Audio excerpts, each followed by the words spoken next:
आज पवन के साथ पूर्वा ओयो रूम में थी। वह सारी हदें तोड़ने को तैयार हो गई थी। पवन ने उसे बाहों में भर रखा था। दोनों के शरीर पर वस्त्र के नाम पर एक धागा भी नहीं था। दोनों आपस में मिल जाने को बेकरार थे। जब दोनों मिलने को बेकरार हुए, पवन ने सारी हदें तोड़ने की पूरी तैयारी कर ली थी। लेकिन जब मिलन की घड़ी आई तो अचानक पूर्वा। हेलो दोस्तों, नमस्कार। मैं आपका दोस्त कवि शरद अजमेरा वकील आज लेकर आया हूँ एक नई कहानी जिसका शीर्षक है मेरा पति देवता है। चलिए कहानी शुरू करते हैं।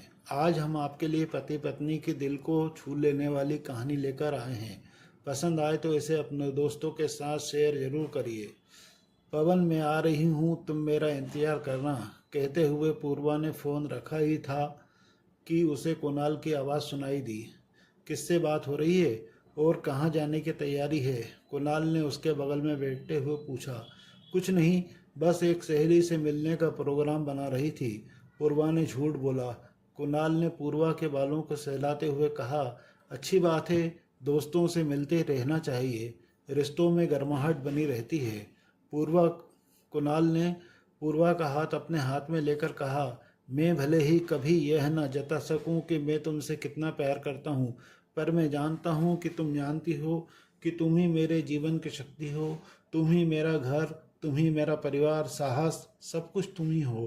पूर्वा ने नजरें झुकाकर पूछा, आज यह बताने की जरूरत क्यों पड़ी है? कुणाल ने सर झटक कर कहा, कुछ खास नहीं, बस मन में एक बात आई तो मैंने कह दी। कुणाल ने उठते हुए कहा, चलो तुम्हें कॉलेज छोड़ आता हूँ, ऑफिस से निकल जाऊंगा। कार में बैठते हुए पूर्वा ने कुणाल को देखा। सांवला रंग, सामान्य कद, गालों में पड़ती गहराई और भूरी आंखों वाला कुणाल विवाह के 5 वर्ष बीत जाने के बाद भी ऐसा लगता है मानो कि वह कोई अजनबी हो। पूर्वा जितना कुणाल को पकड़ने की कोशिश करती थी वह उतना ही दूर झटक जाता था।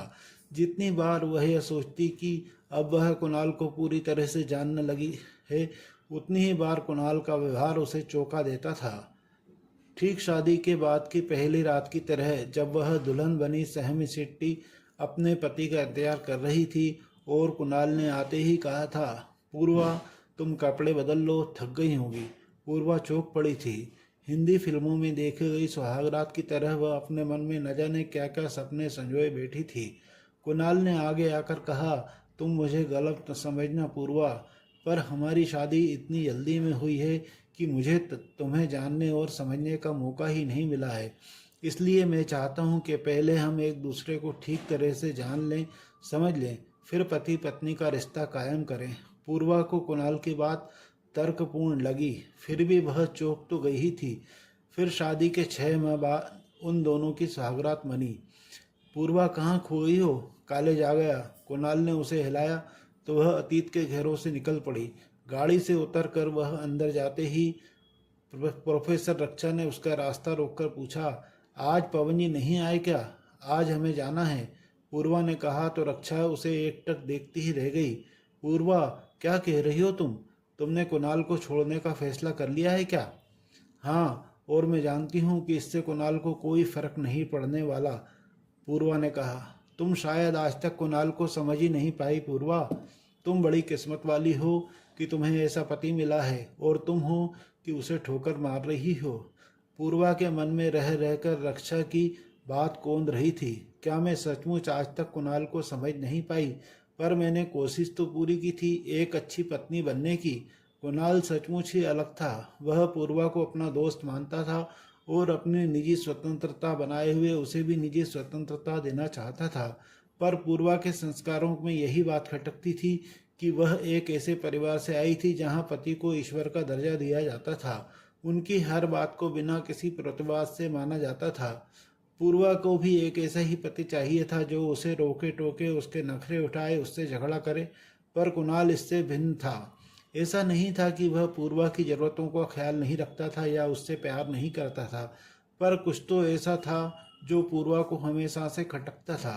पूर्वा को याद आया कि जब कुणाल व्यापार को लेकर कुछ ज़्यादा ही व्यस्त हो गया था और उसे पर्याप्त समय नहीं दे पाता था तो उसने खुद ही पूर्वा से कहा था, पूर्वा तुम कोई नौकरी कर लो, इससे तुम्हारी पढ़ाई का सदुपयोग हो जाएगा और तुम्हारा मन भी लगा रहेगा। पूर्वा फिर चौंक पड़ी थी। खैर पूर्वा ने नौकरी कर ही ली। मैडम मैडम, आपका फ़ोन है। मैडम पवन का फ़ोन होगा सोचकर पूर्वा ने फ़ोन उठाया तो उधर से कुणाल की आवाज़ सुनकर फिर वह चौंक पड़ी। पूर्वा, तुम ठीक तो हो ना? हाँ हाँ, मैं ठीक हूँ। क्यों पूछा? पूर्वा ने कहा। पता नहीं क्यों आज मन बहुत घबरा रहा है। पूर्वा, मुझे ऐसा लगा कि तुम परेशान हो। खैर तुम आज जल्दी घर लौटाना, मैं भी आने की कोशिश करूँगा। पूर्वा सोचने लगी, तुम्हें मेरी परेशानी का आभास कैसे हो गया कुणाल? क्या अब भी मेरे मन के तार तुम्हारे मन से जुड़े हैं? पूर्वा ने फ़ोन रखा ही था कि फिर घंटी बजी। हेलो पूर्वा, पवन बोल रहा हूँ।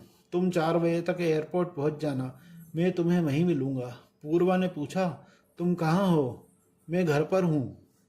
ठीक है, तो मैं 4 बजे तुम्हारे घर आ जाऊंगी, वहां से साथ ही चलेंगे। इतना कहकर पूर्वा ने फ़ोन रख दिया। 1 वर्ष पुरानी ही तो मुलाकात है उसकी पवन से। उसे कॉलेज में अंग्रेजी का प्रोफेसर है पवन। कोरा रंग, आकर्षक व्यक्तित्व, आंखों पर चश्मा और जुबान पर शैली और वर्ड्स वर्ड्स की रोमांटिक कविताएं, यह है पवन की पहचान। पहली बार ही मिलने पर पवन की आंखों में अपने लिए कुछ भाव पाए थे पूर्वा ने।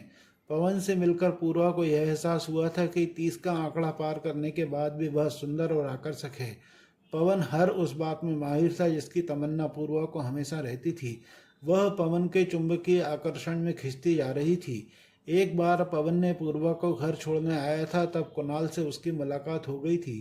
पूर्वा ने सोचा शायद कुणाल जलन महसूस करेगा या कुछ कहेगा, पर कुणाल ने कुछ नहीं कहा। कुणाल आदमी है या देवता? कभी असहमति नहीं, कभी अव्यवहारिकता नहीं, कभी असंतुलता नहीं। वह कुणाल से चीख कर कहना चाहती थी कि तुम मुझे पति के रूप में एक समान इंसान चाहिए था और तुम तो देवता निकले हो। पूरे इंसान तो फिर भी सहन हो जाते हैं, पर देवताओं का देवता कई बार भस्म कर जाता है।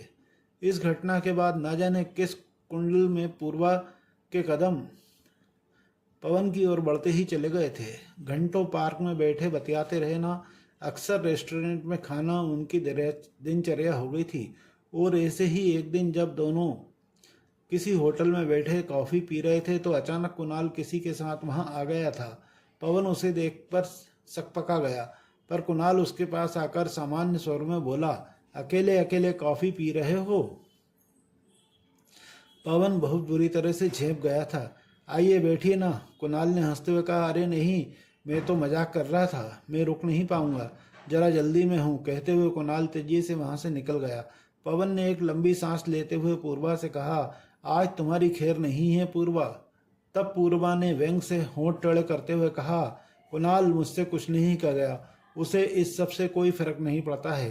पवन ने चकित होकर कहा, कुणाल की जगह मैं होता तो सारा घर सर पर उठा लेता। मेरी पत्नी किसी और के साथ घूमे फिरे, यह मैं कभी सहन नहीं कर सकता हूँ। पूर्वा ने मुस्कुराकर कहा, शायद इसीलिए मैं तुम्हारे साथ हूँ। जानते हो पवन, तुम वो सब हो जो कुणाल नहीं है। तुम अच्छे भी हो और बुरे भी, पर कुणाल सिर्फ और सिर्फ अच्छा है, परफेक्ट है, और उसका यही परफेक्शन मुझे सहन नहीं होता है। धीरे धीरे पूर्वा और पवन इतने करीब आ गए थे कि जब पवन ने पूर्वा से कहा कि छोड़ दो कुणाल को, हम इस शहर से कहीं दूर चले जाएंगे और वहाँ शादी कर लेंगे, तब पूर्वा उसकी बात से इनकार न कर सकी थी। और आज सब बात जब जाने का वक्त आ गया तो पूर्वा न जाने अतीत के किन ख्यालों में डूब बैठी थी। पूर्वा ने घड़ी देखी तो 3:30 बज चुके थे। वह पवन के घर की ओर चल दी। वह जा तो पवन के पास रही थी, पर उसके दिमाग में सिर्फ और सिर्फ कुणाल ही घूम रहा था। वह सोच रही थी कि कैसी होगी कुणाल की प्रतिक्रिया जब वह मुझे खबर सुनाएगा, यह खबर सुनेगा, तब वह सह पाएगा या सदमे से बीमार हो जाएगा। इस सब में भी वह अपनी गलती ही तलाशेगा। मैं तो हमेशा से ही उससे दूर जाना चाहती थी, पर आज जब मैं दूर जा रही हूँ तो मन के उसकी तरफ खिंचता जा रहा है। तो क्या मैं पवन से प्यार नहीं करती हूँ? पूर्वा न जाने कितनी देर इन्हीं सवालों में उलझे रही। अगर टैक्सी वाला उसे उतरने को न कहता तो उसे होश ही नहीं रहता। अब वह टैक्सी से उतरी और धीमे कदमों से पवन की ओर बढ़ गई। पवन ने उसे कंधों से पकड़ते हुए कहा, देर कर दी तुमने, अब जल्दी करो, एयरपोर्ट बहुत दूर है। पूर्वा होले से उसका हाथ हटाते हुए बोली, मैं तुम्हारे साथ नहीं चल सकती हूँ पवन। पवन एकदम चौंक गया और पूछा, क्यों, क्या हो गया? क्या तुम मुझसे प्यार नहीं करती?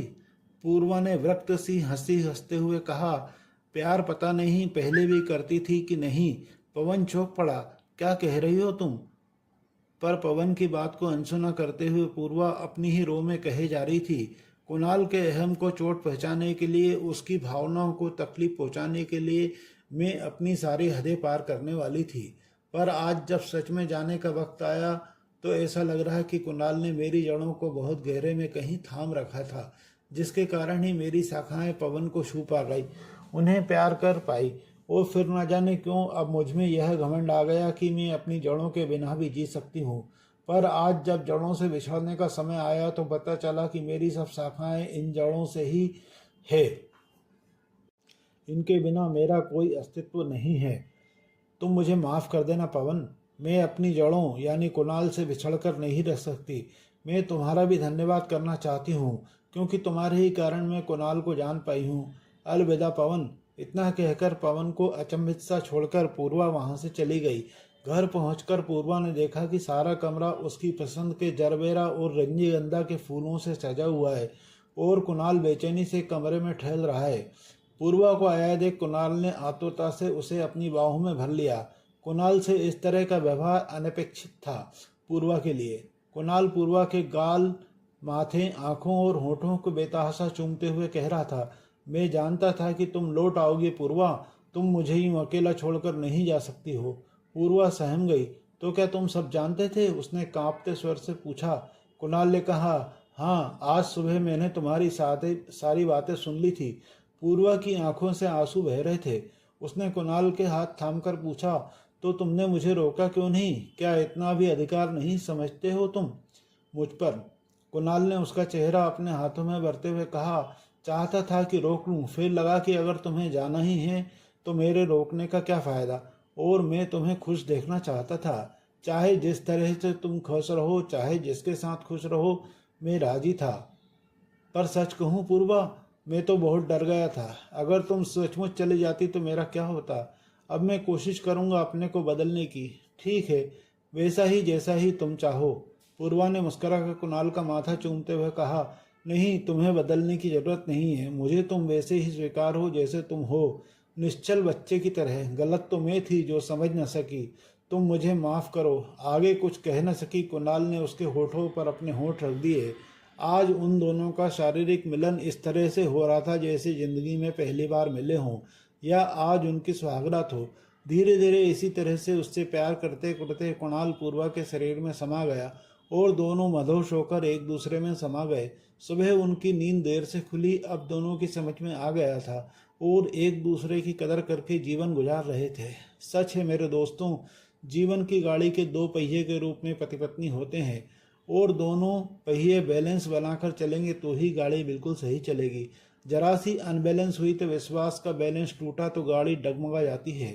दोस्तों, उम्मीद करता हूँ कि आपको आज की कहानी अच्छी लगेगी, तो आप कमेंट करके ज़रूर बताएंगे।